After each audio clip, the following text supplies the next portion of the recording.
ನಮಸ್ಕಾರ ಸ್ನೇಹಿತರೆ ನಿಮ್ಮ ಹೆಸರಿನಲ್ಲಿ home loan, personal loan, education loan ಅಥವಾ ಬಿಸ್ನೆಸ್ ಲೋನ್ ಯಾವುದಾದರೂ ಇದ್ದರೆ ಈ ಮಾಹಿತಿ ನಿಮಗೆ ತುಂಬ ಮುಖ್ಯ.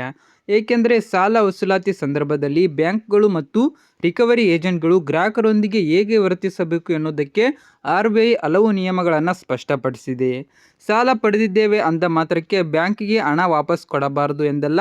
ಸಾಲ ಮರುಪಾವತಿ ಮಾಡುವುದು ಗ್ರಾಹಕರ ಜವಾಬ್ದಾರಿ. ಆದರೆ EMI ಕಟ್ಟಲು ತಾತ್ಕಾಲಿಕವಾಗಿ ತೊಂದರೆ ಎದುರಾದಾಗ ಗ್ರಾಹಕರಿಗೆ ಬೆದರಿಕೆ ಹಾಕುವುದು, ಅವಮಾನಿಸುವುದು ಅಥವಾ ನಿರಂತರವಾಗಿ ಕಿರುಕುಳ ನೀಡುವುದು ಸರಿಯಲ್ಲ.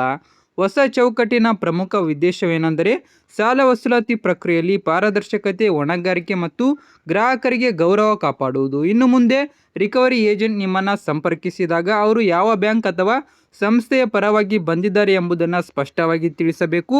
ಅವರು ಗುರುತಿನ ವಿವರಗಳನ್ನು ಪರಿಶೀಲಿಸಿಕೊಳ್ಳುವ ಅವಕಾಶ ಗ್ರಾಹಕರಿಗೆ ಇರಬೇಕು. ಅಷ್ಟೇ ಅಲ್ಲ, ಸಾಲ ವಸೂಲಾತಿ ಹೆಸರಿನಲ್ಲಿ ಬೆದರಿಕೆ, ಅವ್ಯಾಚ್ಯ ಪದಗಳ ಬಳಕೆ, ಸಾರ್ವಜನಿಕವಾಗಿ ಅವಮಾನಿಸುವುದು, ಸಂಬಂಧಿಕರು ಅಥವಾ ಸ್ನೇಹಿತರಿಗೆ ಅನಗತ್ಯವಾಗಿ ಒತ್ತಡ ಹೇರುವುದು ಮುಂತಾದ ಕ್ರಮಗಳಿಗೆ ನಿಯಂತ್ರಣವಿದೆ. ರಿಕವರಿ ಏಜೆಂಟ್ಗಳು ಗ್ರಾಹಕರನ್ನು ಸಂಪರ್ಕಿಸುವ ಸಮಯಕ್ಕೂ ನಿಯಮಗಳಿವೆ. ಸಾಮಾನ್ಯವಾಗಿ ನಿಗದಿತ ಸಮಯದವರೆಗೆ ಪದೇ ಪದೇ ಕರೆ ಮಾಡಿ ತೊಂದರೆ ನೀಡುವಂತಿಲ್ಲ. ಇನ್ನೊಂದು ಮುಖ್ಯ ವಿಷಯ ಏನೆಂದರೆ ಬ್ಯಾಂಕ್ಗಳು ತಮ್ಮ ರಿಕವರಿ ಏಜೆಂಟ್ಗಳ ಕಾರ್ಯವೈಖರಿಯನ್ನು ಮೇಲ್ವಿಚಾರಣೆ ಮಾಡಬೇಕು. ಏಜೆಂಟ್ ತಪ್ಪಾಗಿ ನಡೆದುಕೊಂಡರೆ ಅದಕ್ಕೆ ಸಂಬಂಧಿಸಿದಂತೆ ಬ್ಯಾಂಕ್ಗಳು ಜವಾಬ್ದಾರಿಯಿಂದ ನಡೆದುಕೊಳ್ಳಬೇಕಾಗುತ್ತದೆ. ಒಂದು ವೇಳೆ ನಿಮಗೆ ಸಾಲ ವಸೂಲಾತಿ ಸಂದರ್ಭದಲ್ಲಿ ಸಮಸ್ಯೆ ಎದುರಾದರೆ ಮೊದಲು ಸಂಬಂಧಪಟ್ಟ ಬ್ಯಾಂಕ್ ಅಥವಾ ಹಣಕಾಸು ಸಂಸ್ಥೆಯ ಅಧಿಕೃತ ಗ್ರೀವೆನ್ಸ್ ರಿಡ್ರೆಸಲ್ ವ್ಯವಸ್ಥೆ ದೂರು ನೀಡಬಹುದು. ಸಮಸ್ಯೆ ಪರಿಹಾರವಾಗದಿದ್ದರೆ RBI ಸಂಬಂಧಿತ ದೂರು ವ್ಯವಸ್ಥೆಯನ್ನು ಬಳಸುವ ಅವಕಾಶವೂ ಇದೆ. ಆದರೆ ಸ್ನೇಹಿತರೆ, ಈ ನಿಯಮಗಳು ಸಾಲ ಮರುಪಾವತಿ ಮಾಡದೆ ತಪ್ಪಿಸಿಕೊಳ್ಳಲು ಅವಕಾಶ ನೀಡುವುದಿಲ್ಲ.